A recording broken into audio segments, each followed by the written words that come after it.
Hello बच्चों, good morning. कैसे हो आप सभी लोग। तो चलिए हम लोग आज दूसरे वीडियो में गुरुत्वाकर्षण का दूसरा भाग इसमें देते हैं। इसके पहले आपने एनालिसिस किया था कि गुरुत्वाकर्षण है क्या, न्यूटन का गुरुत्वाकर्षण नियम क्या है, उसके बेसिस पे आपने फार्मूले भी निकाले थे और गुरुत्वाकर्षण नियतांक का मान और मात्रक, यहाँ तक आपने एनालिसिस इसके पिछले वाले वीडियो में कर लिया हुआ है कि गुरुत्वाकर्षण नियतांक का मान क्या होगा, उसका मात्रक क्या होगा। अब इसके आगे जो है आप निकालेंगे कि कभी कभी पूछ लेता है कि गुरुत्वाकर्षण नियतांक की परिभाषा क्या होती है, यानी गुरुत्वाकर्षण नियतांक किसे कहते हैं। तो ये चीजें निकालने के लिए आप फार्मूले से भी निकाल सकते हैं, क्योंकि आप इसके पहले फार्मूले निकाल चुके हैं क्या कि F equal to G m1 m2 बटे r², ये आप फार्मूला निकाल चुके हैं। तो अब यहां से आप देखिए कि गुरुत्वाकर्षण नियतांक की परिभाषा कैसे बनाई जाए। तो देखिए निकालेंगे कैसे, यहां से देखिए तो हमेशा जो डेफिनेशन बनाई जाएगी वो कैसी बनाई जाती है, यूनिट में बनाई जाती है। कैसी बनाई जाती है, यूनिट में बनाई जाती है। अब वो देखिए जैसे मान लीजिए हमने मान लिया, माना m1 इक्वल टू m2 बराबर 1 किलोग्राम तथा उनके बीच की दूरी ये भी क्या लीजिए, यूनिट में ले लीजिए, एक यूनिट में। तो यहां से यानी r इक्वल टू कितना 1 मीटर।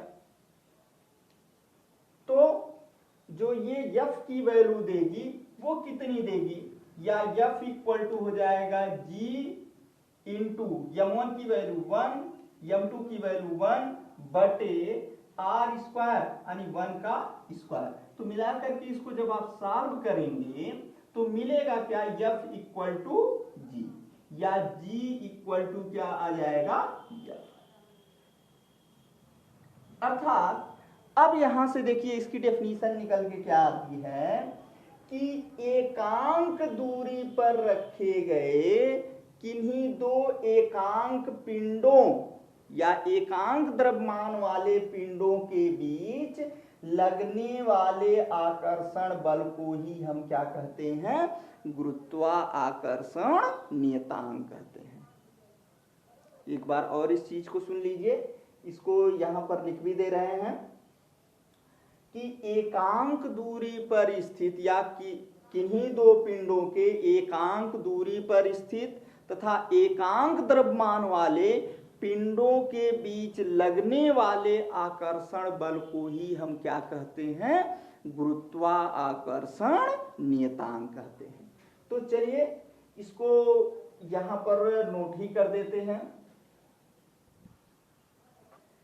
चलिए इस चीज को नोट भी कर लीजिए। तो गुरुत्वाकर्षण नियतांक यानी कैपिटल जी की परिभाषा क्या बनेगी कि एकांक दूरी पर रखे एकांक द्रव्यमान वाले दो कणों के बीच लगने वाले आकर्षण बल को ही हम क्या कहते हैं, गुरुत्वाकर्षण नियतांक कहते हैं। मान लीजिए यहां पर वर्ड अगर क्लियर नहीं दिख रहा होगा लेकिन सुनाई तो क्लियर दे रहा होगा, तो उससे आप क्या कर सकते हैं, नोट बना सकते हो। तो यहां से ये चीजें समझ में आए कि कैपिटल जी की परिभाषा कैसे बनाएंगे और उसको अपने शब्दों में किस तरह से लिखेंगे। क्लियर हो गया। तो चलिए आगे की टॉपिक देखिए, आगे की टॉपिक इस पे अब अगला पॉइंट आप एनालिसिस करेंगे, गुरुत्व। एक पॉइंट मिलता है कि गुरुत्व होता क्या है।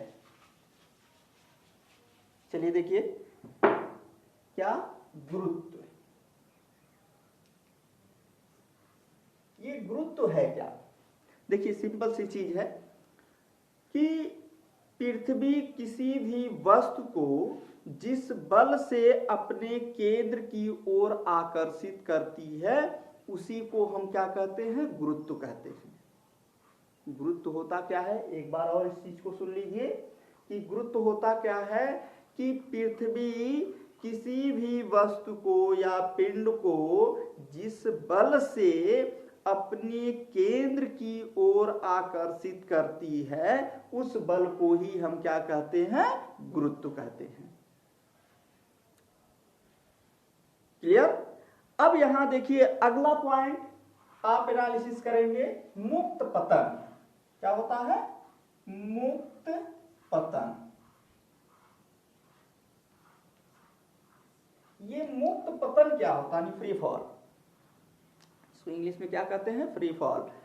मुक्त पतन जब भी अगर हम कोई भी वस्तु ऊर्ध्वाधर ऊपर की ओर फेंकते हैं तो अगर उस पर कोई बाह्य बल कार्य नहीं करता है, केवल और केवल एक बल कार्य करता है, वह गुरुत्व बल।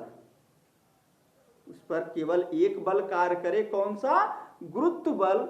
तो वह जो पिंड अगर गति कर रहा है या पृथ्वी की ओर मुक्त रूप से गिर रहा है तो उसी को हम क्या कहते हैं, मुक्त पतन। यानी कोई भी पिंड अगर स्वतंत्रता पूर्वक छोड़ दिया जाए गुरुत्वीय क्षेत्र में तो वो करेगा क्या कि पृथ्वी की ओर गति करने लगेगा, यानी उस पर और कोई बल नहीं कार्य करेगा, केवल कौन कार्य करेगा, पृथ्वी का गुरुत्वीय बल। तो उस स्थिति में वो जो वस्तु होता है वह वस्तु क्या होगा, मुक्त पतन की अवस्था में होगा। क्लियर।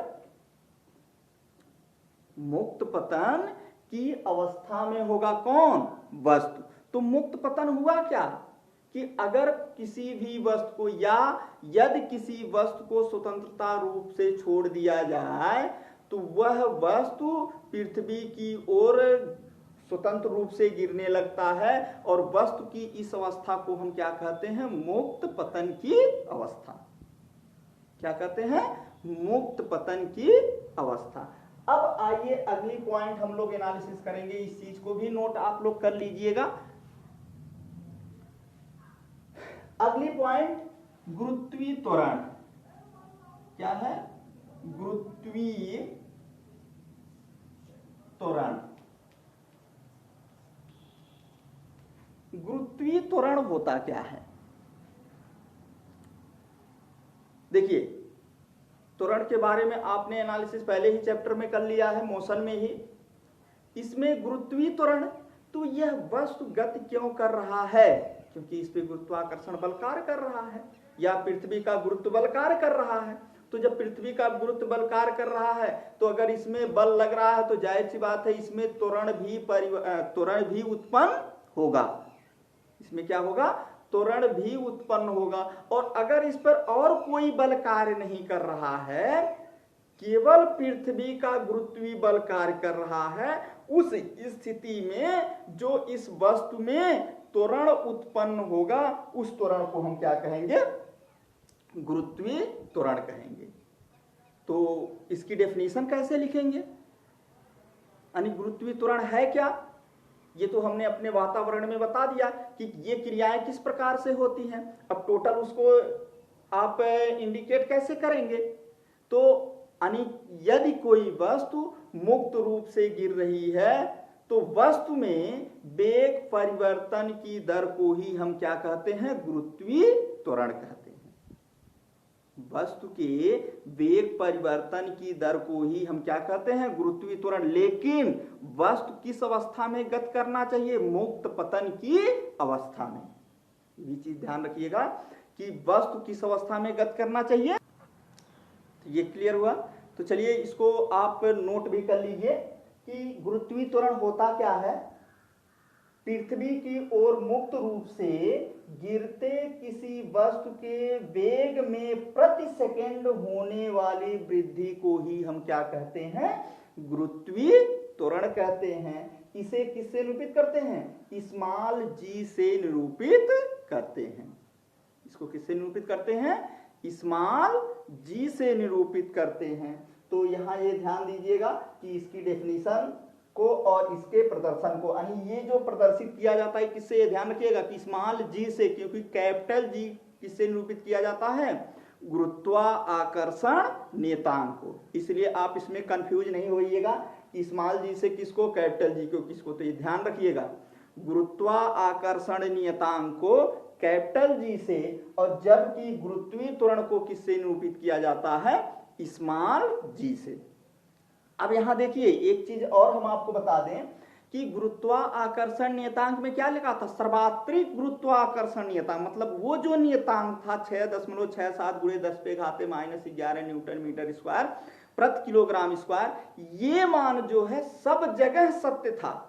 लेकिन गुरुत्वीय त्वरण तो नियतांक होगा, लेकिन हर एक जगह इसकी वैल्यू क्या होगी, अलग अलग होगी। एक जगह तो निश्चित होगी, जैसे पृथ्वी तल पर एक जगह किसी एक स्पेस पे लिया जाए वहां निश्चित होगा, लेकिन अगर उसके स्पेस चेंज किए जाएंगे, स्थान चेंज किए जाएंगे, तो गुरुत्वीय त्वरण का मान भी क्या होगा, बदल जाएगा। एक स्थान पर एक ही होगा, लेकिन अलग अलग स्थानों पर गुरुत्वीय त्वरण का मान क्या होगा, अलग अलग होगा, या अलग अलग ग्रह पे इसका त्वरण क्या होगा, अलग अलग होगा। ये चीजें आप ध्यान रखेंगे।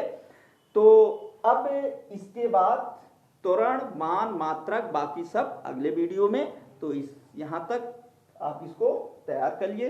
तब तक के लिए